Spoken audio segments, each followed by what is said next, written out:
Good afternoon, everyone. Thank you for coming. I'm Jody Grant, the Executive Director of the Afterschool Alliance, and it is my great honor and great pleasure to welcome California Senator Barbara Boxer. Barbara Boxer is one of the Senate's most ardent champions for our nation's children and youth. She was the original author of 21st Century Community Learning Centers, which provides the only federal funding stream exclusively dedicated to before-school, after-school, and summer learning programs. As a founding member and chair of the Senate Afterschool Caucus, Senator Boxer has been a critical supporter of the 21st Century Community Learning Centers program, and she never misses an opportunity to talk about the importance of after-school programs. Along with Senator Murkowski and Senator Murray, she authored and introduced the After School for America's Children's Act this Congress, S1370, which would reauthorize and strengthen the 21st Century Community Learning Centers program. We're honored and extremely grateful to have this true champion of after school with us here this afternoon. It's now my pleasure to introduce Senator Boxer.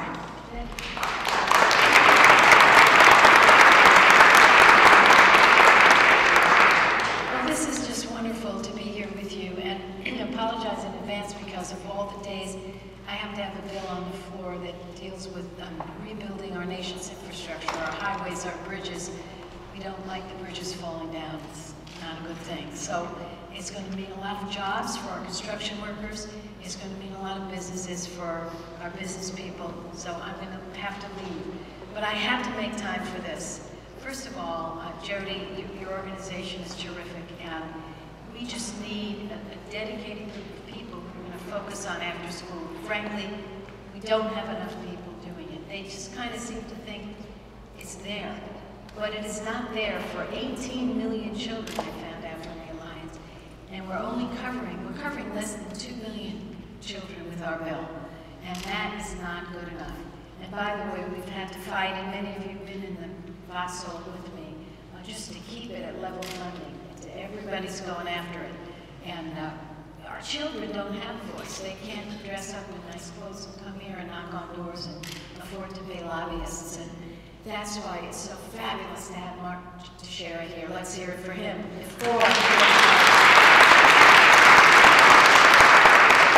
the people who we're working with in Harlem, I just want to say, from the bottom of my heart, what this means to me. When I was a young parent a long time ago, now I'm an old grandparent.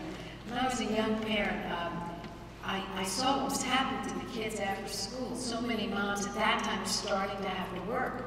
And kids didn't have any place to go, so they would hang out together. We would try our best to find one parent who was home at a certain hour and move the kids there, and the next day somebody else would help out. And it was a very difficult situation. And those hours are so important to our kids. They don't stop learning just because it's 3 o'clock or 2:30 or 4 o'clock. They keep on learning, or they get into trouble.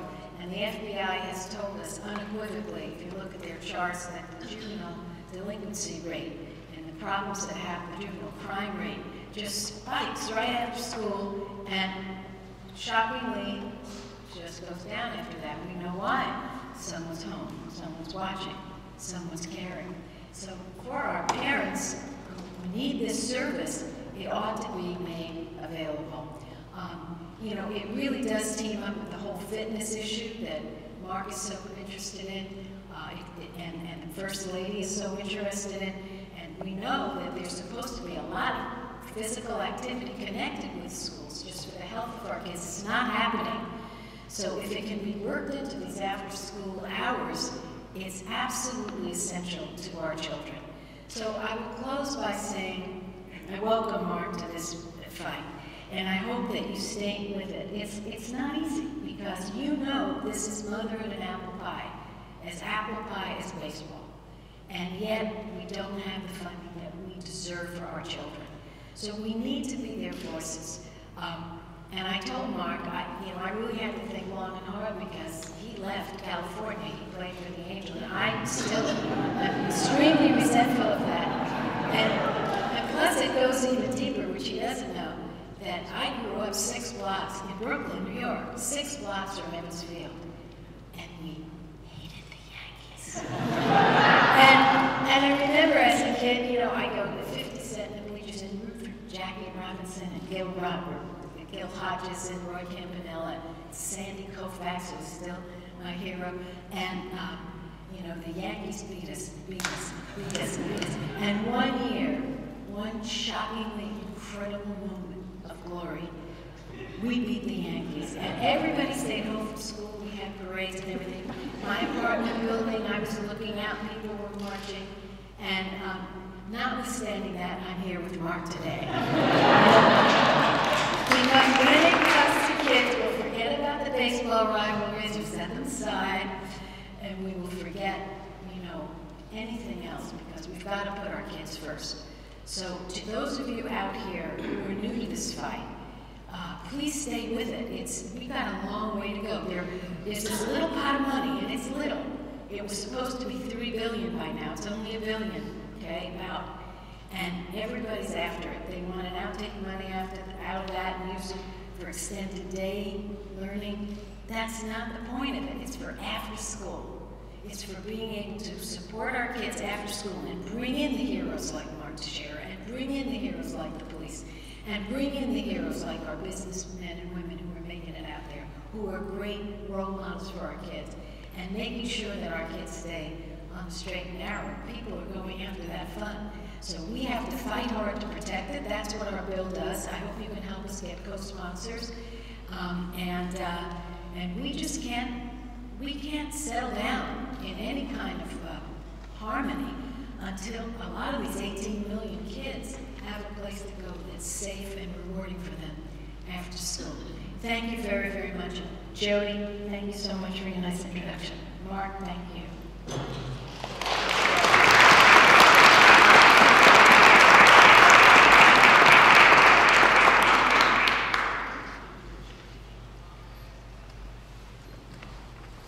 All right, so now for the man that needs no introduction. New York Yankees first baseman Mark Teixeira is an accomplished athlete and a devoted advocate for Harlem RBI, an organization that provides quality after-school programming for inner-city youth. Mark, affectionately known as Tex by friends and fans, grew up right around here in Severna Park, Maryland, where he developed a strong work ethic both on the field and in the classroom, graduating 12th in his class from Baltimore's Mount St. Joseph's High School as one of the country's top high school baseball recruits. Mark continued to excel in college, winning National Player of the Year honors in his sophomore season as Georgia Tech Yellow Jacket. He was selected 5th overall in the 2001 MLB draft by the Texas Rangers. In his 9 big league seasons, Mark has won 4 Golden Gloves, 3 Silver Sluggers, and has been selected to 2 All-Star teams in 2005 and 2009. Playing for 4 different teams, including the Atlanta Braves, as you just heard, the Los Angeles Angels of Anaheim, Mark has developed a reputation as a complete baseball player with both an extraordinary power at the plate and a slick glove of the field. He enjoyed his best season in 2009, finishing 2nd in the MVP voting and leading the New York Yankees to his first World Championship. Off the field, Mark has been a true champion for Harlem RBI and an exceptional after-school program. And I tell you, I've had the pleasure of spending the entire morning listening to Mark passionately talk about Harlem RBI and the way that program has literally changed the lives of the children it touches. As a member of the program's board of directors, he's seen firsthand how Harlem RBI has empowered young people and their families to recognize their potential and realize their dreams. He has personally contributed to Harlem RBI. His Dream Team 25 initiative has garnered more than $1 million to the program. It's now my honor to introduce an accomplished ball player and a truly devoted advocate for young people, Mark Teixeira.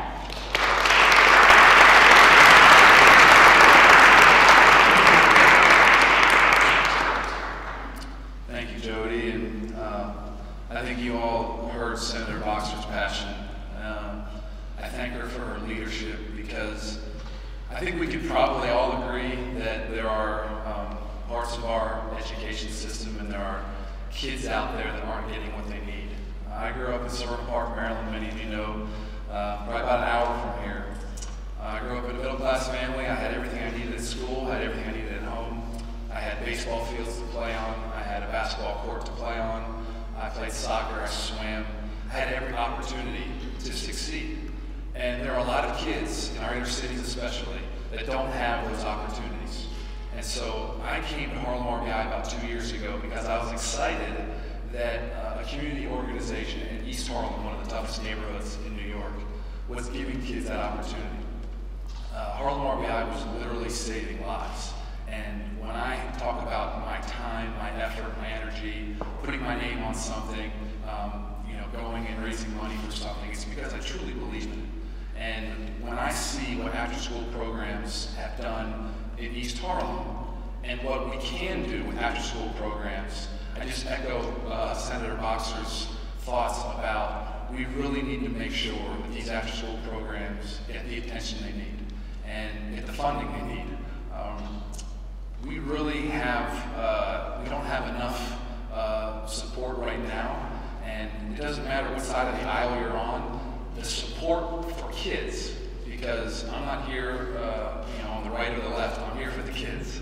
And that's a great place for me to be, because while there's a lot of fights going on and who should pay for what, the kids don't have a voice. Like Senator Boxer said, they can't come up here in their nice suits and they can't eloquently give a speech or shake hands or sign autographs or take pictures with congressmen.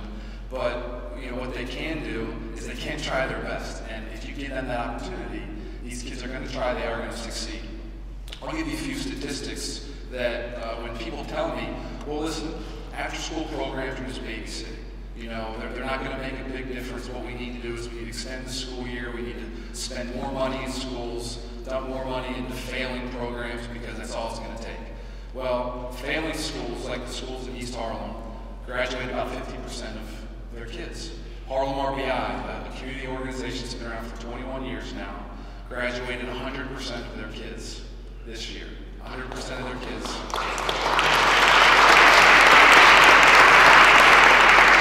That's a testament to Rich Berlin, and they'll have a chance to talk later, but Rich is our executive director at Harlem RBI, and the thing that we're most proud about is that the kids that were told, or maybe their brothers or even their parents were told, they don't have a chance. Now they do have a chance. Now they are going to college. These kids are going to college, they're graduating, and they're coming back to volunteer and to work for Harlem RBI. Over 1,000 kids are being affected every single day. If you're not at school, you're at Harlem RBI. If you're, having trouble in reading, if you're having trouble with social skills, having trouble at home, Harlem RBI is there to help you. And when I look at across the country, the need is so great, because it doesn't matter what happens to a kid in school if he's not getting anything else after school. We can be doing the best job we can do at school. And if a kid goes home, and like Senator Boxer said, decides to go join a gang instead of join a baseball team, we're failing. And after-school programs can do so much for kids on the field, off the field, in the classroom, at home. There are so many things, so many ways that we can help these kids. It's a comprehensive approach. It's not, hey, we're going to put together a little baseball program, throw some books at the kids and say, all right, here it is. We are doing so many things at Harlem RBI, and I think what Senator Boxer, her dream is to have more Harlem RBI programs that will take kids in Washington, D.C., in Baltimore, in Atlanta. I spent time in inner cities all over the country and seeing the need.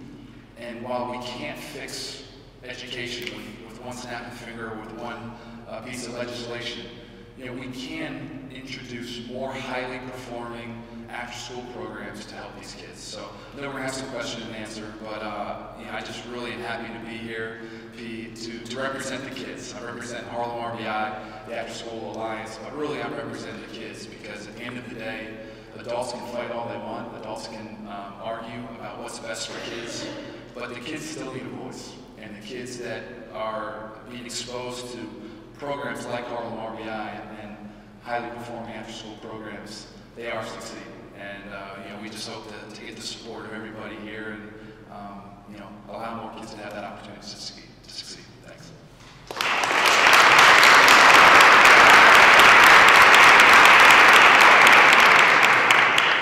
Thank you, Mark. I also wanted to thank not only Senator Boxer, but her team for organizing this briefing today in the Senate Afterschool Caucus.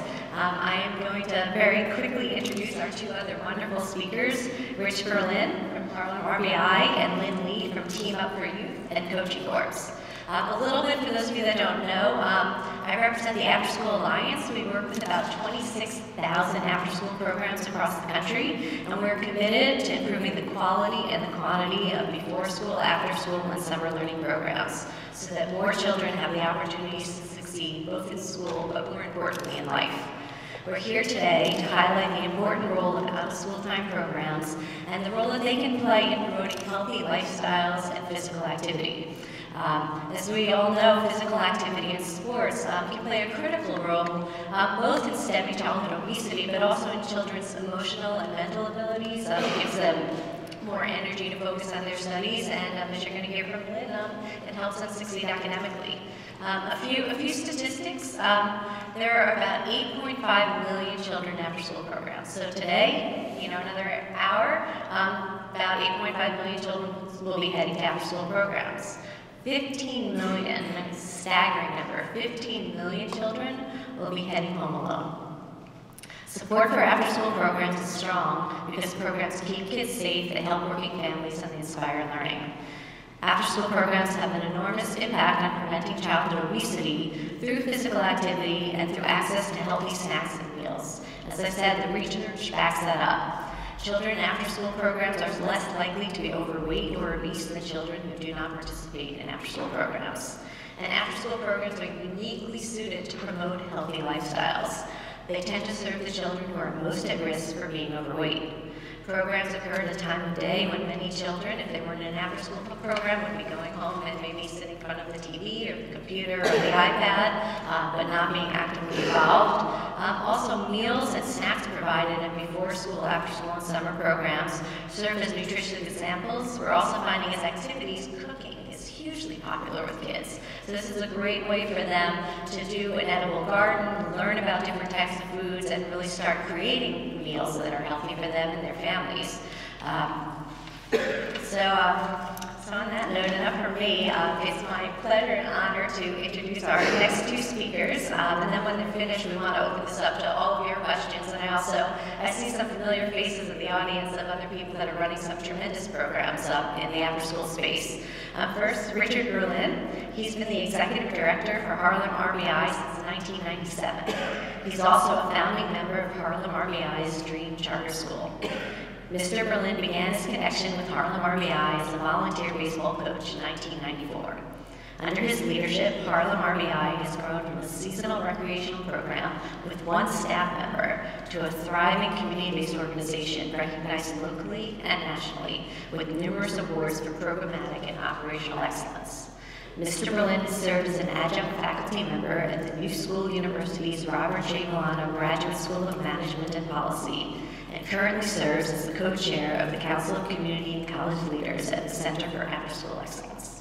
He sits on the board of directors of the National Summer Learning Association and Up to Us, a national sports-based youth development advocacy organization. For 20 years, Harlem RBI has provided inner-city youth with opportunities to play, learn, and grow. Harlem RBI is a unique year-round youth development program that serves more than 1,000 boys and girls annually, ages 5 to 21, providing them with year-round sports, educational, and enrichment activities. Before I hand this over to Rich, I wanted to quickly introduce Lynn Lee, who's come from California to join us. I thank you. She's the Deputy Executive Director for Team Up for Youth. It's the California-based Team Up for Youth helps create after-school sports programs for girls and boys that build their confidence in their skills, connects them to mentors, and improves their prospects in school and in life. Lynn will discuss current research that shows the strong connections between physical activity and student success. Rich?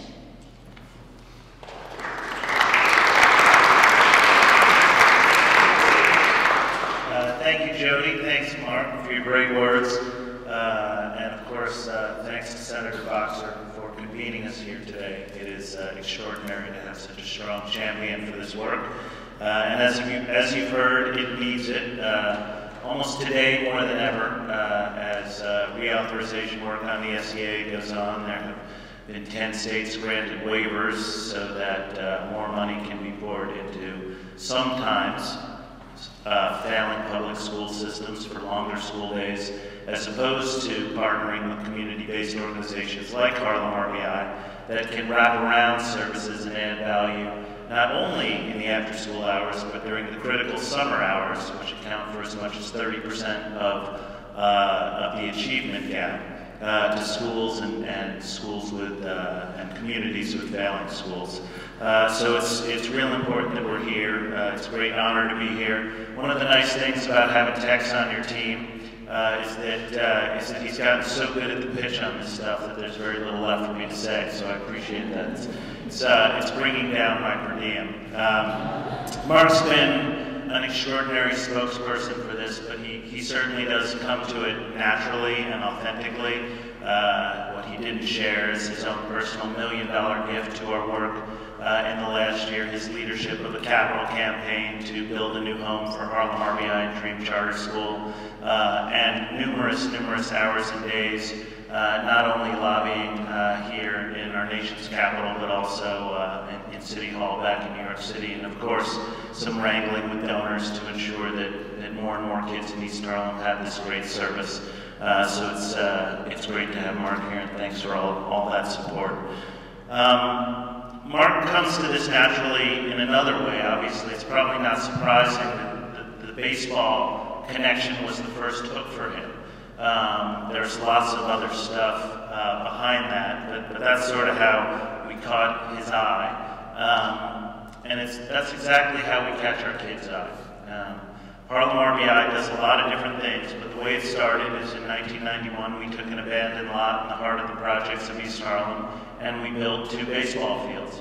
And that was a baseball league for first teenage boys, and then boys and girls, and now 1,300 kids in East Harlem who all play on a baseball or softball team.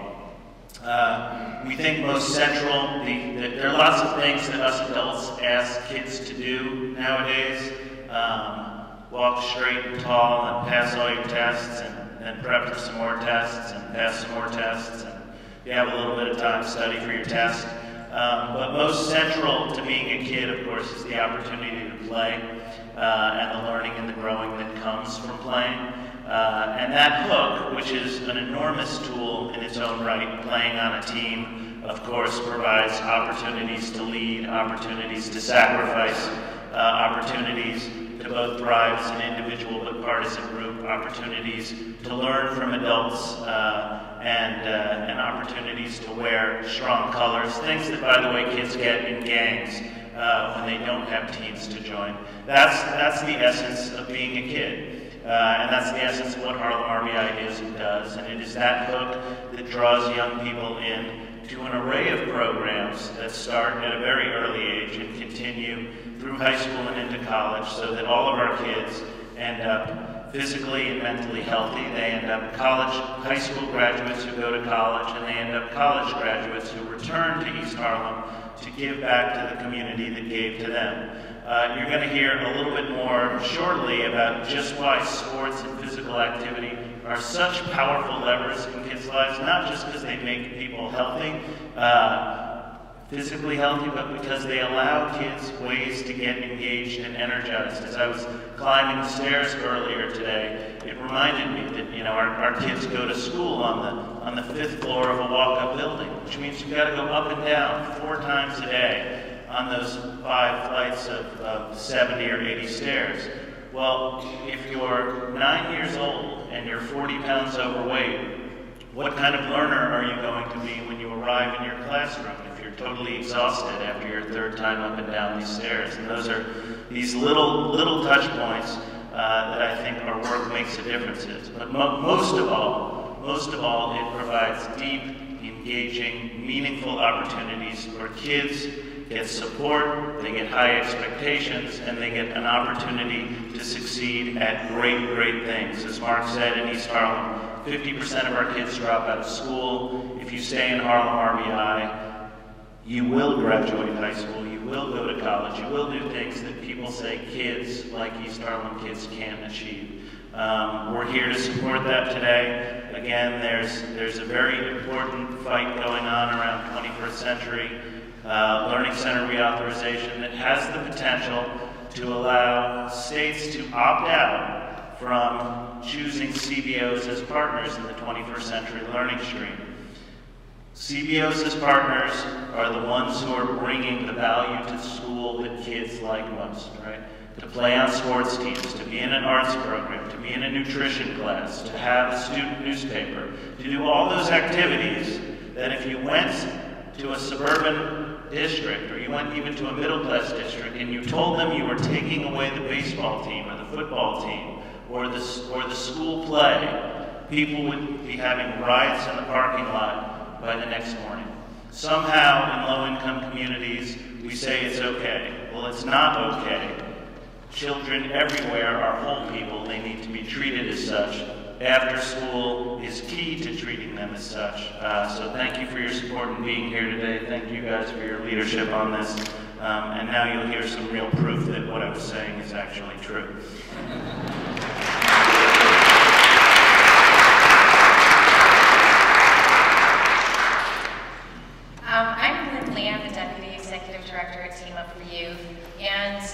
We believe that all children, regardless of where they live, regardless of what neighborhood their school is in, that they should have access to the powerful experience of learning and growing through sports. Studies do prove that sports make kids healthier, more confident, and more successful in school, and I'll talk a little bit about that today. But unfortunately, these kids are growing up in the neighborhoods around the country that are low income. They're often left sitting on the sidelines unless they have a Harlem RBI that gets them involved. So we work hard, we're dedicated to leveling this playing field for kids. And in 2005, we started a program called Coaching Corps. It's a volunteer program that's grown and impacted the lives of at least 19,000 kids throughout California. And we've placed 1,600 volunteer coaches out there in after-school programs. We've also released important research reviews, including a comprehensive report on exactly this, the link between organized sports and success in school, and physical activity is going to be the key. But we also know we're at the starting line. This is just the beginning, and so we've embarked on an ambitious expansion plan to reach 500,000 kids through volunteer coaches across the nation. The research shows there is a clear link between physical activity and academic outcomes. There's one recent study on the relationship between in-school physical activity and academic performance of middle school students that found as the levels of physical fitness increased, so did the odds of passing standardized math and English tests. In 2010, the Centers for Disease Control and Prevention reviewed the research that has been conducted on the relationship between school-based physical activity and academic outcomes over the past 23 years. And most of these studies were interventions and longitudinal. So most of these studies found that there's a positive relationship between increased time spent in physical education and academic achievement. And most studies found that there's a positive relationship between recess and academic performance in elementary school. And all of the studies that examined the relationships between participation in extracurricular physical activities such as sports and academic performance found one or more positive associations. We know through our Coaching Corps program that through sports, on the field, on the court, sometimes on the rooftops, kids are learning how to persevere, be disciplined, become leaders, work in teams, collaborate, and these are all academic behaviors. They're behaviors that are key contributors to creating college-ready students. In addition to academic knowledge like math, reading, and science, these behaviors help children achieve more in school. At Team Up for Youth, we released a report called Playing to Learn, Learning to Play, and it was a literature review of research examining the connections between organized sports and academic outcomes. And we found that the children and youth who participate in organized sports tend to be high achievers in terms of grades. They have lower dropout rates and higher measures on academic achievements such as homework completion and educational aspirations. Sports are helping kids feel better connected to their schools. They attend school regularly so that they can attend sports practice after school. And they have a more positive peer network.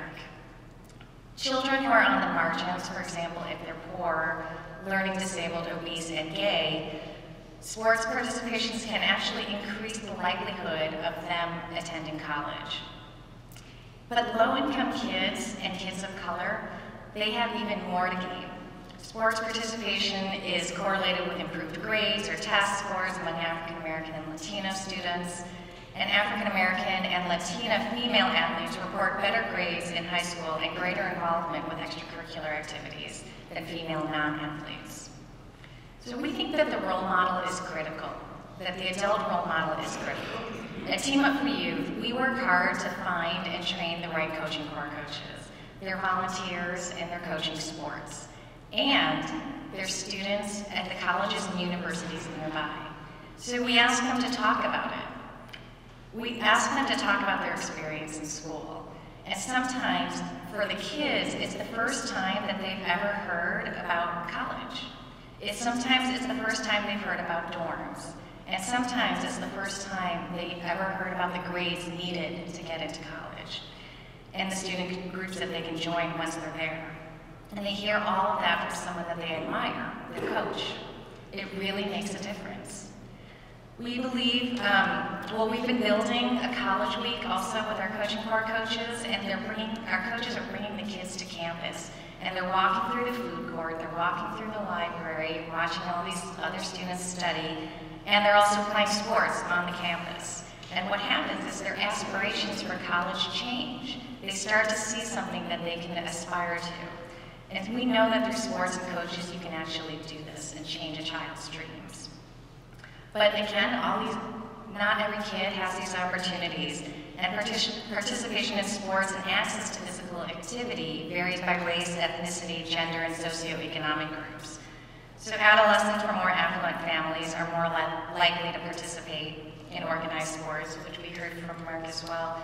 And girls in suburban communities participate in sports at a similar rate than boys, however, not in urban, rural communities, and low-income girls and girls from immigrant families all participate at significantly lower rates than their male counterparts. A 10-year study that followed a large cohort of African American and white girls found that by age 16 and 17, 56% of the African American girls and 31% of the white girls reported that they had no habitual leisure time physical activity. And according to another study, about 75% of children from white middle-class backgrounds participated in organized sports activities, while only 40 or 60% of low-income children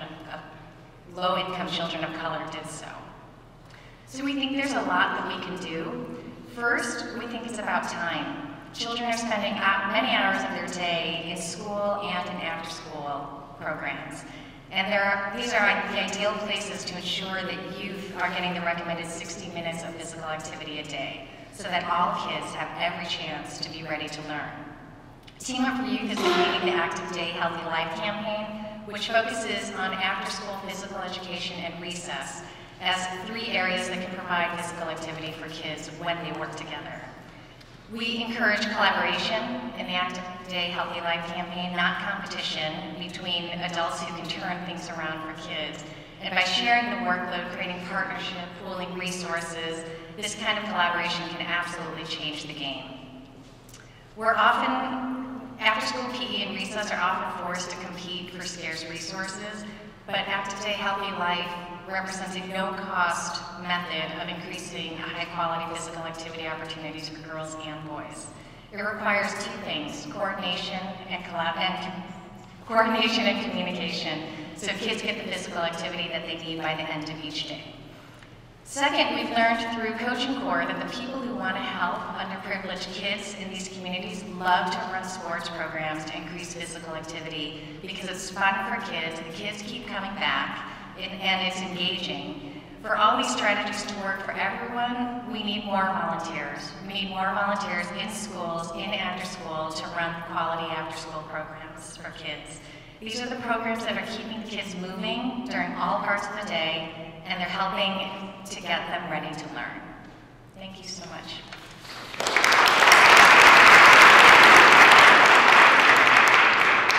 Thank you, Lynn. So now it's my pleasure to open this up to all of you. So please, one at a time, we welcome your questions, we welcome your comments. we welcome data from some of your organizations about some of the great work you're doing.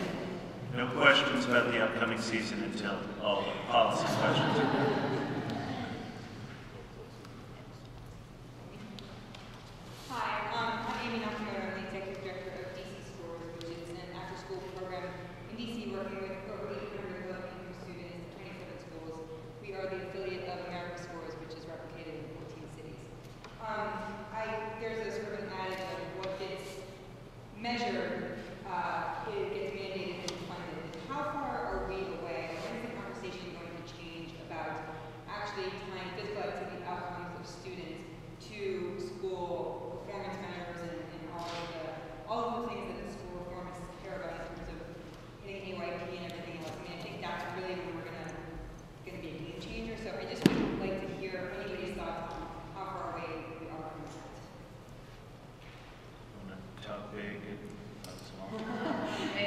I'm looking at Eric Peterson in the background, going, "Come on up." I think we have a ways to go, and I think that I think it's a struggle. And one of the things that we're really looking to the field, and I know that the U.S. Soccer Foundation is leading the way with this, is some data that we can use to help measure things. As you heard earlier, in this era of very partisan sides in Congress. Here in the Senate, we have a bipartisan after-school bill, and it's led by Senator Boxer, Senator Murkowski, and Senator Murray.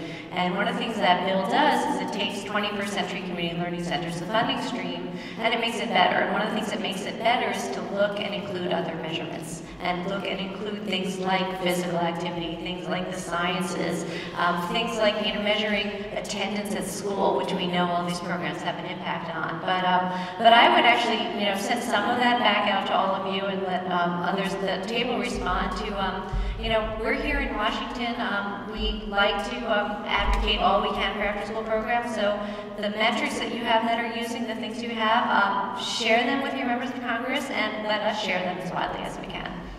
I think this is one of those places that actually private funders have moved ahead of the policy on this. So I think another of the ways to help move this is the private money that is in after school and around physical activity, whether it be institutional philanthropy or corporate dollars.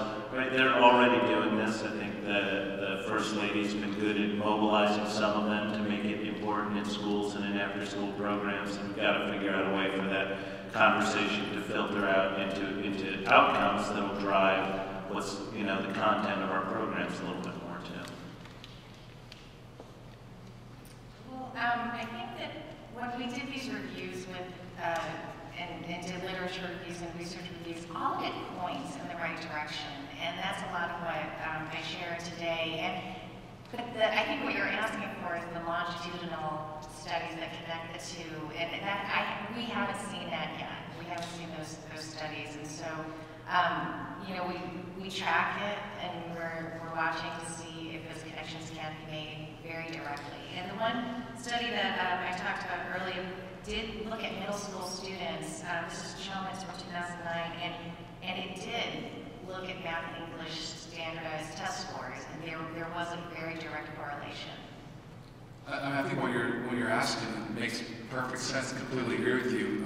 The fact is that it really starts in each community, and if the people in the community can share, educate, whether it's their congressman, whether it's their local school board, whatever it may be, that education needs to be out there. Because if you're doing great work, you need to tell your local legislators that we are doing good work. Tell your boss to tell your boss that we need more of these things. So it's not something that we can't think too big and say, hey, let's create this huge, governmental agency to rate after-school programs. That's not going to work.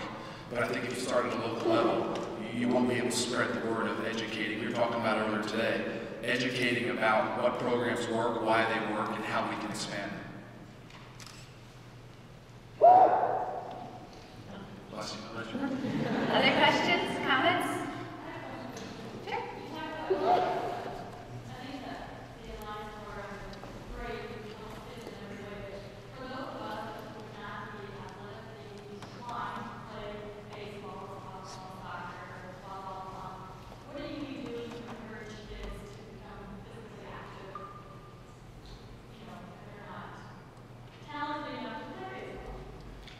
I think that's such a great question. I think we can all answer that.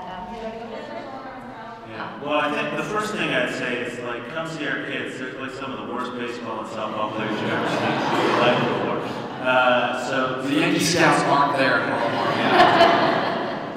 Hopefully, over 5 or 10 years of playing, we do develop some competencies, and that's important. That's important to liking it and being successful. But there's a little bit of everything. There's a program in New York called I Challenge Myself, which just does, they do bike rides. They do long bike rides, 10, 25, 50 century rides for kids. That, like, you don't have to be athletic to get on a bicycle. You just have to be willing. And I think there are all sorts of versions of that point to that. Most of these, what we typically call now sports-based youth development programs. Sports is a hook and a powerful tool in its own right, but it's not about creating elite athletes. It's about engagement and using the fun of doing something and getting better at it, no matter where you are, to hook kids in, and then as a tool to tie into all sorts of other activities. You guys see more of this? That's totally right. We train our coaches. I can't actually see this. We train our coaches to target people who don't stand up right away when you say, hey, who wants to join a basketball team? And we share recruitment techniques so that they can look for the kid who's sitting on the side, because it's not about becoming the best at a sport, it's becoming the best that you can be. And so you set clear, high expectations for kids, saying, you think your bar's here, we think it's here, and we train the coaches to really teach that, because it's about the life lessons. Mark Teixeira only comes around once in a blue moon, right? Yeah, that's a great point. I kid about, the Yankee Scouts aren't there because, baseball is the hook. It's not the only reason kids come to Harlem RBI. Baseball's fun, and whether it's baseball or swimming or riding a bike, there's a lot of activities that kids can do that will keep them active, but not necessarily, it's not a skill sport. Baseball can be very frustrating. And what we found in inner cities is that if it's just a baseball program, and we convince ourselves, all these kids need to do is go out and play and they'll be fine. Well, you get a bunch of kids from the inner city who have never played baseball before. You throw some bats and some balls in the field and say, go play. They get frustrated after 5 or 10 minutes because baseball, I'll tell you, is a very tough sport. I get frustrated a lot playing the game, and then they leave and they say, well, forget that program. And so we do need to, I completely agree, we do need to find the programs that work and be able to replicate them and nurture those programs if it's bike riding, if it's hiking. There's so many great things. I mean, how many kids in the inner cities have been on hiking trails? But if you took a half-hour bus ride, you might be able to go and hike in some of the most beautiful parts of New York City or Northern Virginia, or wherever you may be. Those are things that we need to wrap our arms around, because baseball or basketball or some of these skill sports, you're right. A lot of kids aren't going to be able to excel in those sports. And I want to chime back in with something that Mark mentioned, which is I think this is one of the real strengths of after-school programs, is you can look to what's available in your community.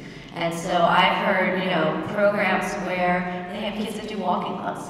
And they literally for 45 minutes walk around the school, and they talk, and they feel part of something, and there's mentors, and they're getting physical activity. I've heard of programs, so I was running a program where students got personal trainers, and they were able to work one-on-one with the trainer at a level that was comfortable for them. So I think there's a lot of creativity around the fact that we need to get kids physically active, and the question is, what's the hook? What's going to get them excited to be there, so then they can get the benefits, particularly with a program like Harlem RBI, of all of these other resources that are going to be coming to them as well. Other questions, comments? I'm just curious to know, Harlem RBI program, is that community LP's RBI program?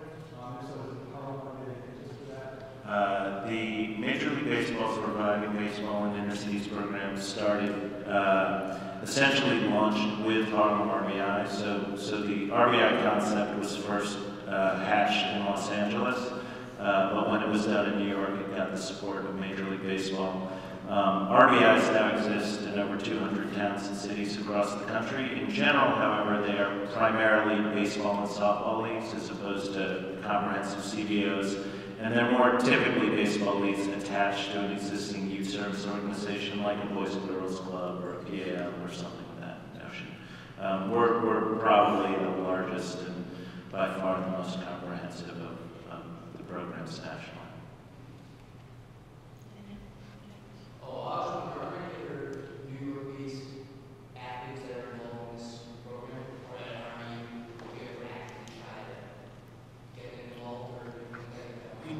Not in Harlem RBI right now. You know, one of the great things about my team, I can't speak for other teams, but overall we're very community-minded, and whether it's childhood cancer, whether it's you know, education-based, we do support so many other things, and I think Rich would probably agree that one Yankee is enough. Particularly when it's this Yankee, yes. It's more than enough. The good news is that Harlem RBI is beginning to look at ways to scale its program into new communities and cities, and I think we're excited to find athletes in those towns who maybe can't quite meet the bar that Mark has set, but we'll have some fun seeing if they can try. Cindy, it's one of the fun things I put on Rich's plate. Rich loves me. I said, well, Rich, you know, if we do this well and continue to grow, why don't we just have, you know, eventually an RBI in every major league city? And his head just kind of starts spinning, you know, multiplying the work that he does times 30. But the point is, you know, why we're here is because we understand what makes highly competent after-school programs. We know what the impact is, and we know why they work, and hopefully we can scale that and be able to spread it all over the country, because it's a great program, and you know, kids in Harlem are benefiting right now. But we love to have kids in Washington, D.C., Baltimore, Atlanta, and Miami, and all over the country. We love to have kids in those areas to be able to experience and have the benefits of this Harlem RBI type program. Because there's so many, I guess, different organizations or different things for kids to explore, is it flexibility within these programs or some sort of streamlined process where they can rotate or whether they can try out different things? And alternatively, if there's like an after-school sport that they may be involved with, can they still participate? Because I've seen where if you're on a track team with your school, you can't participate in these after-school programs that may have more academically involved like activities, and you're kind of limited when you have other things going on. So is there flexibility in these programs built in for certain students to be involved?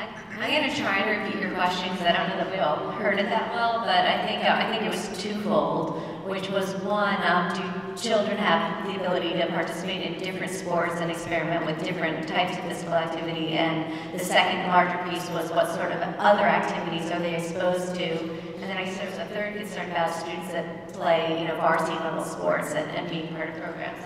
I can take a quick stab at that, which is that in the world of after-school programming and summer learning program, there's no one-size-fits-all. And so there's models of many different types where some might have multiple sports, some might be based on one sport. You can hear more about what Harlem RBI is doing. But I would say that in all of them, if you're really looking at, you know, quality programs, high-performing programs, the children using those programs are going to be exposed to a variety of things. So it's going to be, the sport might be the hook, but there's going to be mentoring, there's going to be homework help, there might be classes where they're doing CSI labs and chemistry, so it's much more integrated as to what these children are doing, and a lot of times the children have a voice in saying how the programs are framed, because, you know, the catch is obviously we do it backwards. It's like we have to get the kids there. And once we have them engaged and excited, then we can align what they're excited about with what they're doing during the school day.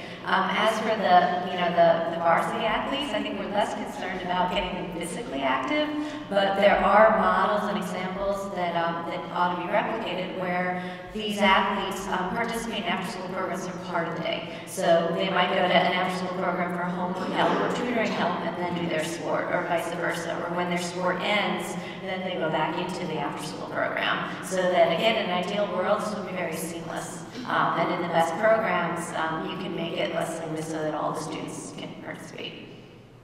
I can speak to that too. In California, our coaches, first of all, the sport does come from the community, and we work with programs. Mostly it's soccer, a lot of basketball, because those are the facilities that are available, and even dragon boat racing, because that's what the community wanted, and that's what the kids were interested in. The best youth development happens when you are working on something as a team, and you're working on it for a 10 to 12 week period. So we try to stick to one sport. We do varieties where we do tasters with our coaches if the kids haven't been exposed at all. And then we do a little bit of basketball, a little bit of volleyball so that they can get a taste of everything. But generally, we want the kids to be doing this for a long period of time so that they build skills and then they get confidence. And then they keep coming back. And they're seasonal too. So the same school site will have soccer in the fall and then turn to basketball in the winter and do something else in the spring. Great. Other questions? Yes. It's not a question, it's a comment. I'm Ivana from YMCA of the USA. I just want to say thank you, Jody, and Afterschool Alliance for raising this issue and continuing to raise awareness about the importance of after-school programs. We are a dedicated partner in the fight for increased after-school, particularly around programs that focus on nutrition and physical activity. And we recently have redoubled our commitment to ensuring that all of our after-school childcare programs are aligned around a set of common standards with regard to physical activity and nutrition. We joined with the Partnership for a Healthier America to commit to over a 2-year period, 85% of all of our wide child programming will have the same physical activity and nutrition standards across the board. So I can say thank you for doing this, and we are definitely a strong partner in this. So thank you. Thank you. And the Y is doing tremendous work. Bob?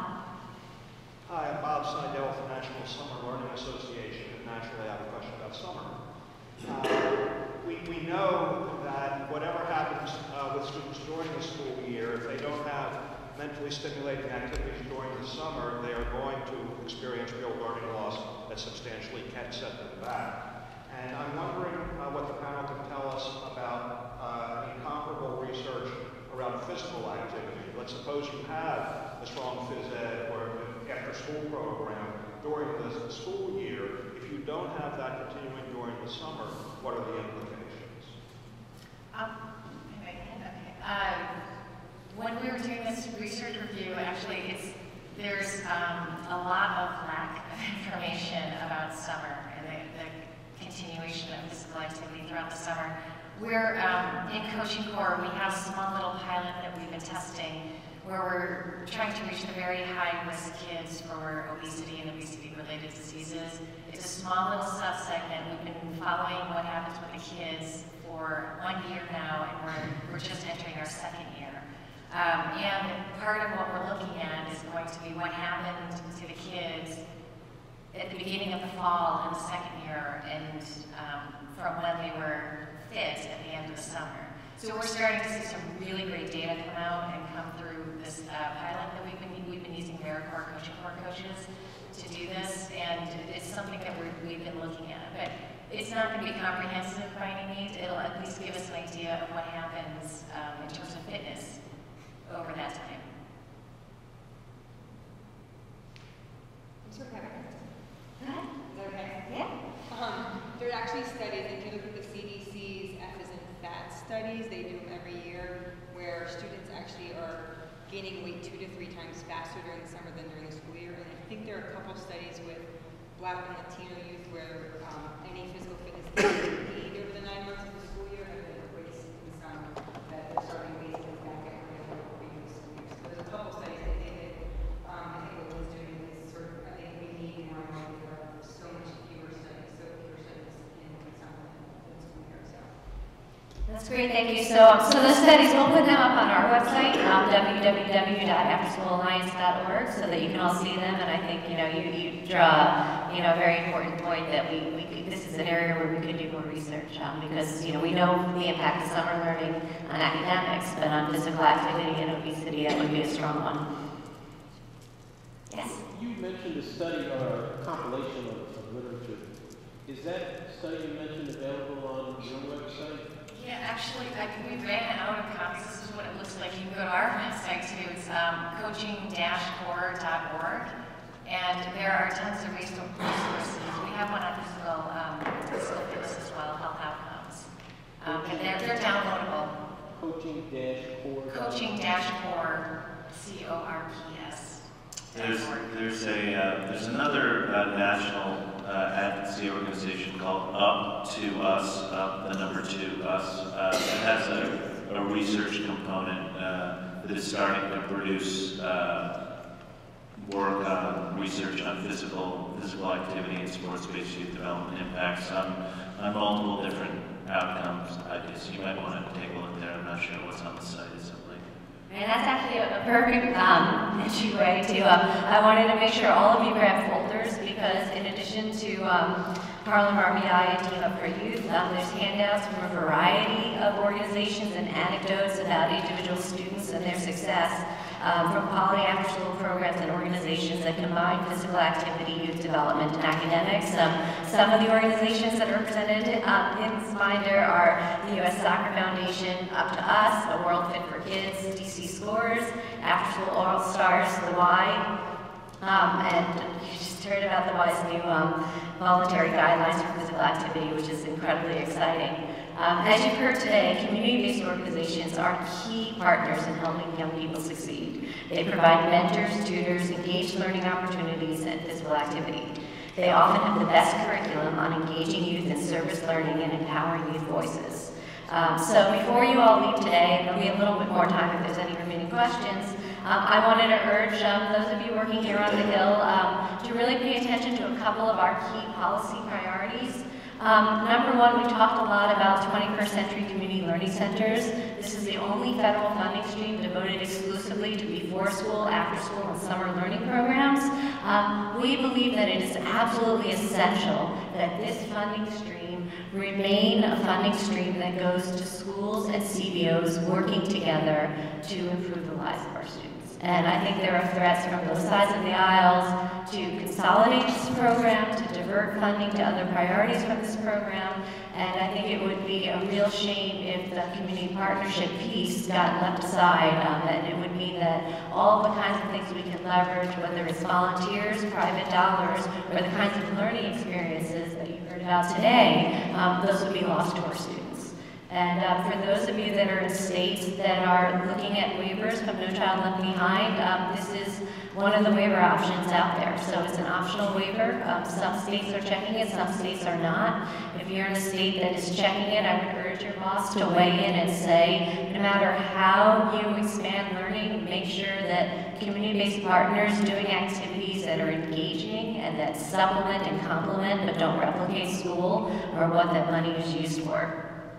21st Century Community Learning Centers currently provide 4,165 grants that provides after-school and summer learning programs for 1.6 million children and youth in more than 10,000 sites across the country. I also wanted to encourage all of you to take a look, we mentioned a few times, to the bipartisan America's Children Act, S1370 in the Senate, HR 1321 in the House. And that's a terrific way to take today's after-school programs and take it to the next level.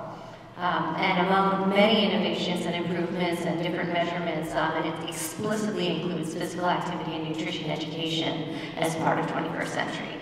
Also in your packets are principles that we've come up with effective expanded learning opportunities. So sort of what makes a program effective. Some of the things that are tried and true in the after-school field. You know, a program like Harlem RBI has been around for 20 years. We have a lot that we can learn from them. And our goal is to share the best practices so that they can be replicated in programs all across the country. And with that, I just wanted to say thank you all for coming here today. We welcome the opportunity to work with all of you to identify additional ways we can support after-school and summer programs across the country. So thank you. We'll be up here for 2 or 3 more minutes if you have any specific questions, and we look forward to working with all of you going forward.